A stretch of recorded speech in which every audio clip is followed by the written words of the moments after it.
अस्सलामुअलैकुम। 8 क्लास आज हम लोग जो है वो रेल का जो सफ़र है उसकी एक्सरसाइज करते हैं। तो पहले क्वेश्चन आंसर है। पहला क्वेश्चन है, पहले शेर में शायर मुसाफिर को क्या मशवरा दे रहा है। शायर मुसाफिर को मशवरा दे रहा है कि तू रेलगाड़ी की गुंजाइश को ना देखना, लोगों को गिन, बस तैयारी कर, खुदा का नाम ले और डिब्बे में घुस जा। उसके बाद जो है वो दूसरा क्वेश्चन है, इस नज़म के दूसरे शेर में जुलूस निकलने से शायर की क्या मुराद है। यानी जुलूस निकलने से मुराद जो है वो शायर की ये है कि बुरा हाल होने से है, यानी रेल के डिब्बे में इतना ज़्यादा रश है कि मुसाफिर का बुरा हाल हो जाएगा। उसके बाद अगला क्वेश्चन है, एक मुसाफिर की क्या चीज़ रेल के डिब्बे में ले आया था। तो एक मुसाफिर घर की जो चारपाई थी वो रेल के डिब्बे में ले आया था। कौन सा मांगने वाला लोगों में बहुत मकबूल है और क्यों।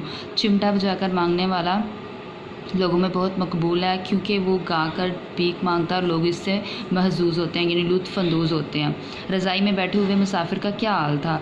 तो जो लोग सर्दी की वजह से रज़ाई में बैठे हैं, इनको देखकर ऐसा लगता है जैसे वो सिल कर बैठे हों। उसके बाद MCQ है, शायर के मुताबिक जो है शुमार करने की कोशिश फ़जूल है। नफूस यानी लोगों को शुमार करना, गिनना जो है वो फ़जूल है। रेल के सफ़र में रोटी से लड़ता है दस्तरख्वान ज़्यादा लोग होने की वजह से। रज़ाई में मुसाफिर ऐसे हैं बैठे हैं जैसे सिल के बैठे हो, यानी सर्दी की वजह से वो एक दूसरे से जुड़ कर बैठे हैं, तो शायर ने उसे सिल कर बैठने का नाम दिया है। कोई मुसाफिर रेल में खेत के गन्ने कटा लाया है सारे, यानी इतने ज़्यादा वो ले आया है। तो शायर ने कहा है कि वो ऐसा लगता है कि जैसे वो अपने खेत के सारे ही गन्ने उठा कर ले आया हो।